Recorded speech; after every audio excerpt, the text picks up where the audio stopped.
You know, when we think of big stars, we do think of people like Hollywood greats. And when also you think of big things that have been turned around into fantastic musicals, you often forget that it isn't actually the first time that they were thought of, some might say. You see, cast your mind back to the early 1990s, and Lord Andrew Lloyd Webber made a spectacular success of what was then his very latest musical, Sunset Boulevard. I was lucky enough to meet many of the stars who graced the part of Norma Desmond, including the beautiful Petula Clark, Patti LuPone, and one we never saw, in fact, was none other than the Hollywood legend that was Faye Dunaway. Now, apparently the reason why Faye and Andrew fell out still remains something of a mystery to this day. And it's fascinating when you think, because let's be honest, Faye would have played the part incredibly well. Let's not forget that she made the part her own, playing another Hollywood legend, that was Joan Crawford in Mommy Dearest.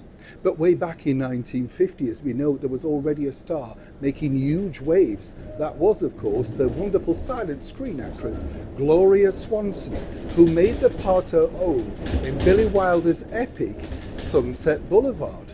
But apparently she had very big plans to turn her most famous role into a musical long before Andrew Lloyd Webber ever thought about gracing it with his own stage production.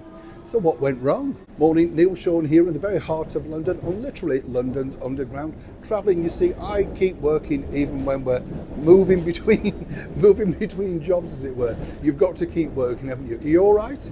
Not bad? Do you want to? We'll have a wave on the London Underground. Yes, thank you so much for joining me today. Welcome one and all brand new subscribers. I bet you're thinking, what on earth have we signed up for here? His Gloria Swanson was a very determined woman, had been a star for many years, and of course had impeccable connections, albeit with people like the Kennedys, and of course the very first woman to launch really a big selling mainstream beauty book. An advocate also of vegetarianism, she literally looked very good, even at the age that she started Sunset Boulevard, which originally, as many people know, was offered to Mae West, but apparently didn't want to play somebody of that age, saying she never played anybody older than 27. Back, of course, so to Gloria Swanson. Here's where it gets interesting, because she was so determined and she had such foresight to turn this into a Broadway spectacular, rather imaginatively titled Boulevard, that, well, the bottom line was she thought she was onto a winner. So much so that she commissioned someone to write several songs. And I say someone of impeccable pedigree nonetheless. But she didn't necessarily see herself singing all the songs. She had an idea who she wanted to replicate the role of Joe Gillis, and of course if William Holder didn't fancy being in a musical, there were plenty of young men that she felt she could cast her eye over, including of course Tony Curtis, who told me a lot about this particular story.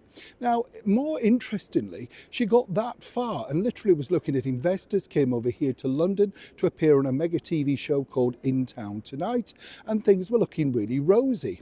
But the people who actually owned But the people who actually owned the story were none other than her former big studio, Paramount Studios, and they would not relinquish the rights. They didn't feel that this could become a musical. They thought, no, this will take away from the movie. They could see that the movie going out again, and really they'd got a lot of backlash about Sunset Boulevard, basically turning over what they considered to be their own industry. So sadly for Gloria, even though it pushed right on until 1962, she could not get her own version of Sunset Boulevard away. It wasn't until, of course, the late 1980s when Andrew Lloyd Webber expressed an interest in Paramount, who were also very keen to take some of his musicals onto the big screen, that doors really began to open. And sadly, we never, apart from the several songs recorded, knew or indeed saw exactly what Gloria Swanson had in mind to take to Broadway in her very own original version of the silent screen star Norma Desmond, who was ready for a close-up. Now, are you ready for your close-up? Neil Sean in the very heart of London.